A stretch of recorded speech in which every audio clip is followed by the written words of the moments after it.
সমস্ত দিন কাজ আর চারদিকে লোকজন। রোজই মনে হয় সেদিনকার কাজে, সেদিনকার আলাপে, সেদিনকার সব কথা দিনের শেষে বুঝি একবার শেষ করে দেওয়া হয়। ভিতরে যে কথাটা বাকি হয়ে গেল তা বুঝে নেবার সময় পাওয়া যায় না। আর সকালবেলা মেঘের স্তবকে স্তবকে আকাশের বুক ভরে উঠেছে। আজও সমস্ত দিনের কাজ আছে সামনে আর লোক আছে চারদিকে, কিন্তু আজ মনে হচ্ছে ভিতরে যা কিছু আছে বাইরে তা সমস্ত শেষ করে দেওয়া যায় না।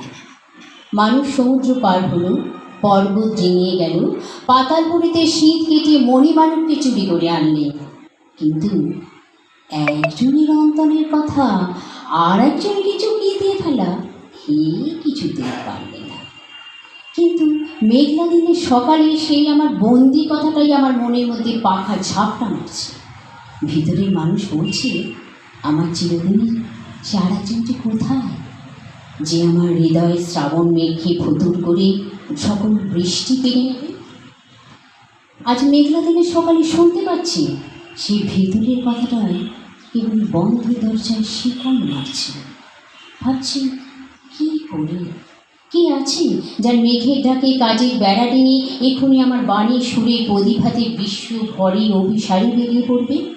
কে আছে যার চোখের একটি ইশারায় আমার ছড়ানো সব ব্যথা এক মুহূর্তে এক আনন্দে বাঁধা হবে, এক আলোতে জ্বলে উঠবে?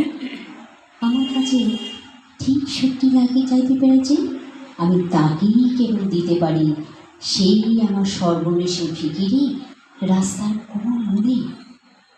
আমার ভিতর মোহনের ব্যথা আজ গেরুয়া বসন পড়েছে। পথে বাহির হতে চাই, সকল কাজের বাহিরের পথে যে পথ একটি মাত্র সরল তারের এক তারার মতো কোন মন মানুষের চলায় চলায় যাচ্ছে।